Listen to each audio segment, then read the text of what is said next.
Binigyang pugay muna dito sa Metropolitan Theater sa Maynila ngayong umaga si national artist at superstar na si Nora Aunor bago dalhin ang kanyang mga labi sa libingan ng mga bayani.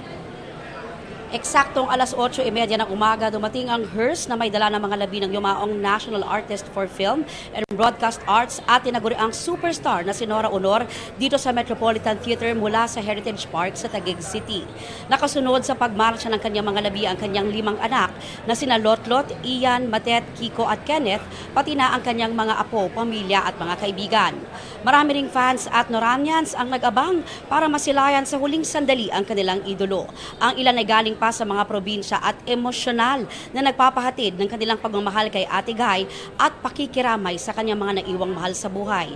Alas 9 ng umaga, nagsimula ang necrological tribute para kay Ate Guy na ang tunay na pangalan ay Nora Cabaltela Villamayor bilang isang pambansang alagad ng sining para sa pelikula sining broadcast.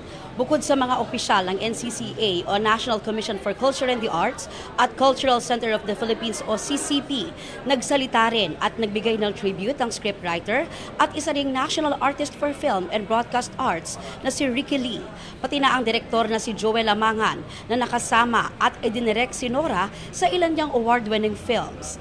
Nagbalik tanaw din sa kanyang experience sa pagiging fan, katrabaho at kapwa-artista si Charo Santos. Inalala at binigyang pagpupugay ang naging buhay ni Nora mula sa kanyang humble beginnings, isang teenager na nagtitinda ng tubig at mani sa estasyon ng tren sa Bicol, hanggang sa naging sikat na aktres at singer. At ngayon ay itinanghal na rin bilang isang national artist dahil sa kanyang ambag sa sining. Inawit naman ni Azel Santos ang Walang Himala kasama ang Philippine Madrigal Singers na mula sa classic film na Himala noong 1982. Itinanghal din ang kantang Superstar ng Buhay Ko habang ipinapakita ang mga pinagbidahang pelikula ni Ate Guy. Nagpadala rin ng mensahe si Pangulong Bongbong Marcos. Pagkatapos ng necrological tribute dito sa Metropolitan Theater, ay dadalhin na ang mga labi ni Nora Aunor sa libingan ng mga bayani.